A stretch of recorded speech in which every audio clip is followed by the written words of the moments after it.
When your insurance company refuses to pay up, the state's supposed to help you. So why are consumers complaining to us? It's not happening.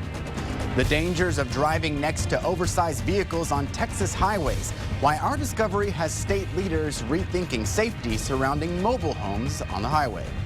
Good morning and thank you for joining us for State of Texas. I'm Josh Hinkle. This week, some of our nation's top lawmakers headed down to the Texas-Mexico border to get a look firsthand at the area where President Donald Trump plans to build a border wall.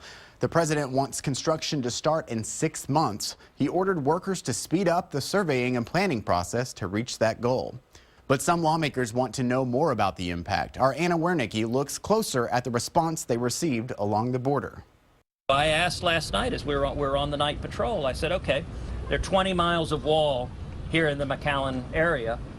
Is this effective? Is this a good idea? Does this help you do your job? First Cruz, then Cornyn. As somebody who represents Texas, I see a lot of attention to the border. The two Republican senators from Texas led separate delegations this week in McAllen to get a closer look at the region where Trump wants to build a border wall. I want it to be constructive, not destructive. The wall that Donald Trump has proposed would be a disaster. A big mistake. But a few Democrats seem to have their mind already made. During a roundtable on Monday, they stressed why Trump needs to be building bridges and not walls. It would do damage to our ability to compete all over the world. Protesters chanted a similar message on Wednesday when House Speaker Paul Ryan touched down in McAllen. He's using the border as a photo op opportunity rather than speaking to people who are directly impacted. Ryan was joined by two Texans, House Homeland Security Chairman Michael McCaul and Congressman John Carter. The group met with Border Patrol agents and local leaders during their visit, but didn't make any public appearances. In a statement following Wednesday's trip, Ryan said, quote, Congress is committed to securing the border and enforcing our laws. And together with the Trump administration, we will get this done. For the state of Texas, I'm Anna Wernicke. For perspective on the border impact, we turn to our reporter roundtable. Julian Aguilar reports for the Texas Tribune on border issues, and Will Weiser is the Austin bureau chief for the Associated Press. Welcome, both of you. Thanks for having me. So you were down on the border this week. What was the general, consensus while the federal lawmakers were there touring everything? It was lukewarm. Speaker Ryan went down for his first ever tour of the border, and Congressman Vela from Brownsville and Congressman Gonzalez from McAllen. They said, it's good that he's down here, but it takes a little bit more than an 8-hour trip. Riding a helicopter, hanging out on a gunboat to get a perspective of the border. Obviously, he was down there to check out, border security operations and probably to report back to President Trump about the dynamics of the wall and trade and things. But they were saying it would also be helpful if he spoke with trade brokers and people that whose bread and butter is the Texas-Mexico economy, which, as we all know, a lot of people are worried about what's going to happen moving forward with a proposed border tax, with a wall, with reworking NAFTA and things of that nature. You had Sid Miller, our ag secretary, kind of going against what many people thought when you hear about Republicans supporting the border wall, saying that that would really hurt the agricultural community and economy, right? Well, he didn't say that he doesn't still support the wall and obviously beefed up immigration enforcement, but he did take a different tone with respect to when you compare him to the president. He said, Mexico needs to have input. If we're going to do this, we need their cooperation, we need their input. We can't just do it without knowing what the consequences are. And with respect to immigration, he said, which was actually a surprise to some folks, he said, the president has migrant labor working in his hotels, he's got custodians and housekeepers, so he was sort of pushing for a reworked legal immigration system. But he didn't say that the wall is a bad idea. He just said, we need to have input from our southern neighbor, which is a big difference from the president saying, we're going to pretty much do what we want and, send them the bill. Can you imagine what the Trump administration thought when, they heard those words from Miller? I mean, considering he was maybe on the finalist list for one of the cabinet positions? Yeah, I mean, this is a tough issue for Texas Republicans on every level, because here, I think you're not going to hear a lot of people openly come out in favor of the border, because if you spend a lot of time on the border, you realize building a wall is impossible and it's kind of counterproductive. But by the same token, they don't want to come out and anger the Trump administration on some level and say, no, this is a bad idea. So I'm sure they were probably sort of surprised to hear Agricultural Secretary Miller mention the sort of call out Trump's companies by name, but maybe not so much the sort of delicate dance that they have sort of maybe supporting the border, but not expressly so, because it's not really all that popular here in Texas. Mm-hmm. With everything that happened with these lawmaker visits this week, seeing how those lawmakers from Washington reacted, do you think it made any kind of change or impact or opinion sway one way or the other at the state capitol? Well, at the state capitol, I mean, I think it's still interesting how this is going to affect the budget, right? I mean, if Trump builds this wall that he's promised to build, maybe that means that Texas doesn't have to spend the $1 billion that the Department of Public Safety has asked for to secure this area. But we're not really going to know until long after the session's over how much, if there's any success in that area or not, and if they actually do crack down on the border or build a border wall, like you said. But if you look at the draft budgets from each of the two chambers so far, they haven't actually appropriated $1 billion. They appropriated a little bit less. In the case of the House, it's about $660 million, which is a lot less money, but it's not going to sort of change the budget completely. But the real thing is that whenever you cut border security, it's not very popular. So it could be that we actually end up spending a lot of money, even if there is a crackdown from the Trump administration. It all comes down to money.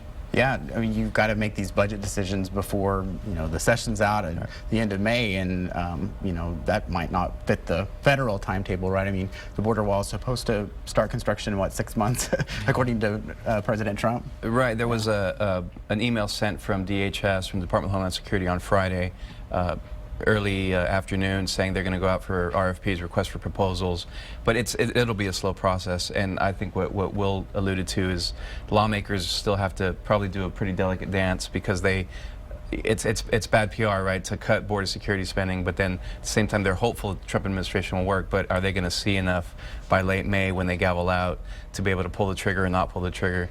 But what you said with respect to the budget, the House is the one that cut back, the $100 million and change versus the Senate.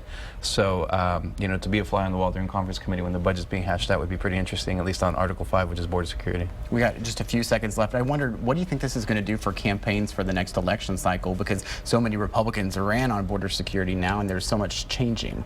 Well, I think that's why they have to be seen as being for border security under any circumstances, but maybe not paying the same amount of money or having as much money. And the way you get around to say, well, we can let the federal government do their job, and if we haven't built the border wall yet, let's wait 2 years and see what happens.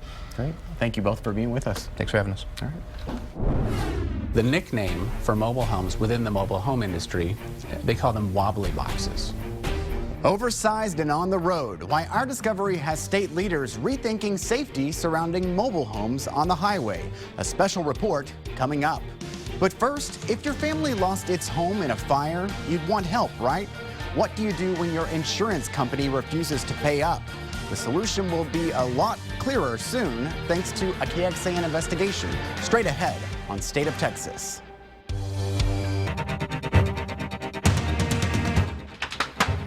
Fires, floods, and car crashes. When disaster strikes, you depend on your insurance company to help you put your life back together. But sometimes insurers refuse to pay, so who do you turn to then? That's why the Texas Department of Insurance is here. Right on its website, it says it can help resolve complaints against insurance companies, assisting Texans in getting back millions of dollars each year. But we discovered that's usually not the case. And because KXAN investigator Brian Collister's report, TDI promises it will be more clear about how it can help you and how it cannot. There was a lot of hail damage. Hit this roof hard. A winter storm hammered Carol Fredenberg's Onion Creek home back in 2015. It almost looked like snow cone stuff. That's because it was hitting my roof and breaking up and making damage. A roofer told her it needed to be replaced. But her insurance company, State Farm, said the damage only affected part of her roof and would not pay for a new one. Well, they said that's not covered, so you're out of luck. This is where he took pictures. Carol even went to an appraisal hearing, and an independent appraiser ruled in her favor, but State Farm still wouldn't pay. If you file a complaint, we'll be happy to go to the insurance company on your behalf. So Carol turned to the Texas Department of Insurance. State Farm says, we're going to ignore that, and we're just going to pay what we think you have hail damage on. I was hoping that the state would investigate. The TDI website said it could help with claim denials and when the company is paying too little. But months later, Carol got this letter from the state agency saying it could do nothing, and she'd have to file a lawsuit against the massive corporation to get the money she wanted. And she's not alone. KXAN's analysis of state records show TDI confirmed or ruled 22% of consumer complaints were valid, and the company should pay up. The other 78%, TDI said it could not confirm the complaint. Of that number, more than half are cases where TDI simply says it can't help and tells consumers like Carol their last resort is to hire an attorney and fight their insurance company in court. They're misleading consumers in this process. The insurance watchdog organization Texas Watch thinks consumers deserve more assistance. They go through this lengthy process that takes months, and then in the end are told, actually, we can't help you, go find an attorney. We find that very frustrating on the behalf of the consumer. My testimony today. KXAN asked to speak with Insurance Commissioner David Maddox. Our request was denied. Instead, we got the agency's spokesperson. For the consumers who haven't gotten help from TDI, what do you say to them? Well, we do everything that's within our power in the law to make sure that the companies are following the law and that they're honoring their insurance policy. TDI says it cannot help when there is a dispute of coverage. We can't make a medical judgment. We can't determine negligence. So there's certain things that are just beyond our authority to do, and that's really the area that the civil courts are there for. This was damaged. This was damaged. Carol eventually sued State Farm, and the day her case was set for court, the insurance giant settled up and paid. They know if they say no long enough and just deny everything and you get no help from any of your state agencies or anything, you can't do anything. They just keep saying no, no, no, and people usually don't have time to fight it back. We reached out to State Farm about Carol's case. It had no comment. But because of our investigation, the Texas Department of Insurance is already promising changes. The agency says it will now take steps to make it clearer on its website what types of complaints it can and cannot help resolve. And for the first time on our website, we're listing the top reasons TDI says it can't help and the reasons that you'll have to go to court to fight your insurer. Also, which companies are most often the ones where TDI cannot help you.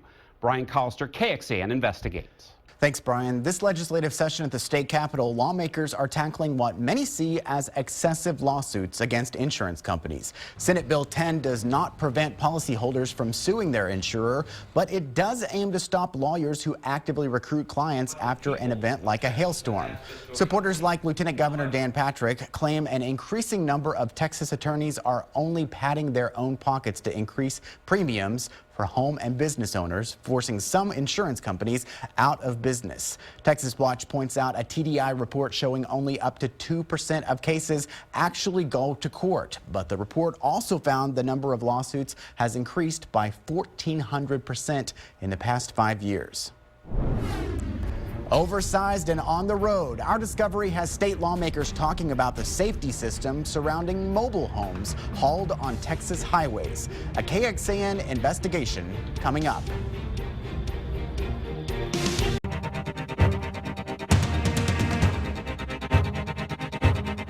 Oversized and on the road, two separate houses being moved, then stuck on Austin streets late last year. And a wind turbine blade that took a wrong turn.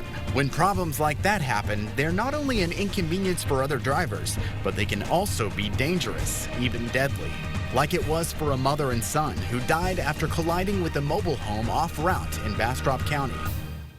After we first investigated the problem 2 years ago, state leaders told us they were working to give the Department of Public Safety more money and resources for inspections of oversized vehicles like semi-trucks. But we discovered the legislature actually rejected nearly $100 million in funding for that very purpose.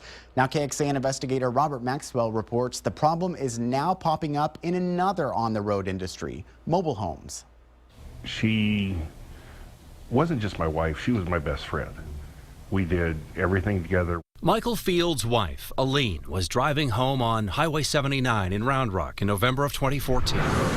Just ahead of her, two tractor trailers, each hauling half of a mobile home, stopped on the side of the road after a wheel came off. Arlene slammed into the rear of one of them.